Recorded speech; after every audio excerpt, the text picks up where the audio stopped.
గత 5 సంవత్సరాల క్రితం చంద్రబాబు వచ్చిన తర్వాత ఈ 11 నెలల పరిపాలన తేడా తెలిసిందే ఉన్నాము. చాలా బాగుందండి పరిపాలన అయితే. అన్ని ఇచ్చిన 6 హామీలు కూడా నెరవేరుస్తున్నారు చంద్రబాబు నాయుడు గారు. చాలా పరిపాలన అయితే చాలా బాగుందండి. అంటే రోడ్లు గిడ్లు ఎలా ఉన్నాయి? రోడ్లకి ఇంకేమండి, నిన్నటిదాకా విజయవాడ పరిధిలో కూడా ఇక్కడ విజయవాడ సెంటర్లో కూడా చాలా 2000 అదే జగన్ గారి పరిపాలనలో చాలా దరిద్రంగా ఉండేవండి.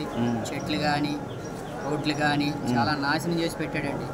ఈ గవర్నమెంట్ వచ్చాక రోడ్లు కానీ చెట్లు కానీ చాలా హ్యాపీగా చాలా బాగుందండి. పరిపాలన మాత్రం సూపర్గా ఉందండి.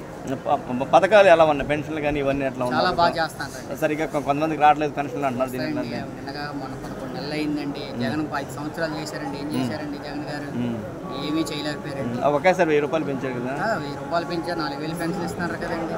ఎవరిస్తారండి? ఏ రాష్ట్రంలో ఉందండి 4000 పథకం? మన ఆంధ్ర రాష్ట్రం నెంబర్ 1లో ఉందండి. ఇప్పుడు పథకాలే కానీ వికలాంగులకే కానీ వికలాంగులకి 6000 ఇస్తాను.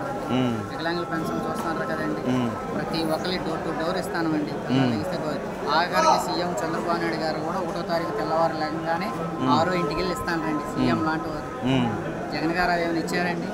పరిపాలన ఇవ్వలేదు కానీ వాలంటీర్లను పెట్టారు. వాలంటీర్ల ద్వారా వ్యవహారం నడిపించారండి. అదేవిధంగా ఇప్పుడు ఉపాధి పనులు ఎలా ఉన్నాయి ఏంటి? ఉపాధి పనులు కూడా బాగానే చేస్తానండి. పల్లెటూరులో కూడా చూస్తానండి.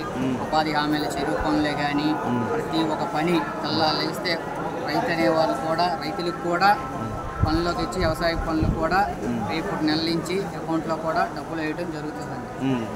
ఉచిత బస్సు అట్లానే అది కూడా తల్లికి వందనం పథకాలు ఇంకా రాలేదు. అది కూడా వస్తుందండి. ఈ నెల నుంచి ఇప్పుడే మినీ మహానాడులో మన సెంట్రల్ నియోజకవర్గం బోండా ఉమా గారు చెప్పడం జరిగిందండి.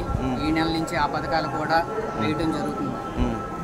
ఇప్పుడు బాబు రాజధానికి కట్టగలని మీరు అనుకుంటున్నారా? 100% ఎట్లా కడతారు? అది నారా చంద్రబాబు నాయుడు వల్లే మన ఆంధ్ర రాష్ట్రం బాగుపడుద్ది. ఈ రోజు హైదరాబాద్లో చూశారు కదా, కొన్ని లక్షల కోట్ల మంది బతుకుతాంటారండి సైబరాబాద్లో. అలాంటి కంపెనీలు తెచ్చిన మహానుభావుడు నారా చంద్రబాబు నాయుడు. అలాంటి నారా చంద్రబాబు నాయుడు వల్లే ఆంధ్ర రాష్ట్రం బాగుపడుద్ది. అదేవిధంగా మద్యం పాలసీ, మద్యం మీద మీ అభిప్రాయం ఏంటి? అట్లా బాగానే ఉందండి. మద్య ప్రాణం ప్రతి ఒక్క బ్రాండ్ దొరుకుతుందండి. ఈరోజు మొన్నటిదాకా జగన్ గారి గవర్నమెంట్లో ఏ బ్రాండ్ దొరికిందండి? తెల్లారిస్తే లైన్లో నిల్చుండేవారండి. పాపం 90 గురించి కూడా లైన్లో నిల్చున్న రోజులు ఉన్నాయి. ప్రతి చోట ఎవ్వరికి లైన్లో నిల్చోలేకుండా ప్రాణహాని కూడా లేకుండా చాలా హ్యాపీగా జనాల మధ్యలోనే ఉంటుందండి ఈ రోజుల్లో. ప్రతి వైన్ షాప్లో కూడా లైన్లో లేకుండా ఫ్రీగానే నడుస్తాను. రాజధాని కడతారనుకుంటున్నారా? గ్యారంటీగా కడతారు. ఎట్లా కడతారు? పోలవరం సంగతి ఏంటంటే పోలవరం నారా చంద్రబాబు నాయుడు వల్ల సాధ్యమండి. రాజధాని కూడా నారా చంద్రబాబు నాయుడు, మన పవన్ కళ్యాణ్ గారు, లోకేష్ అన్న గారు వల్లే సాధ్యం అవుతుందండి. జగన్మోహన్ రెడ్డి ఒక మాట అన్న, రాష్ట్రంలో రాక్షస పాలన 3 సంవత్సరాల తర్వాత మేము వస్తారండి. ప్రతి మాట అంటారండి. చిన్న పిల్లడిని అని అలాగే చెప్తారండి. వ్యతిరేకం అండి. మంచి చేస్తే ఎవరికి నచ్చిద్దండి? ఎవరికి నచ్చదండి. మంచి చేస్తే. చెడు చేస్తేనే జరిగిద్దండి. అంటే ఇప్పుడు రాజధాని కనుక కడితే ఏ విధంగా ఉండిపోతుంది అనుకుంటాను? చాలా బాగుంటుందండి. చాలా పనుల్లోనే మొన్న కరోనా టైంలో చూసారు కదా, ఎవ్వరికి పనులు ఉన్నాయండి. ఎవ్వరికి పనులు లేక ఇంట్లో కూర్చోబెట్టి చేసిన పరిస్థితులు అండి జగన్మోహన్ రెడ్డి.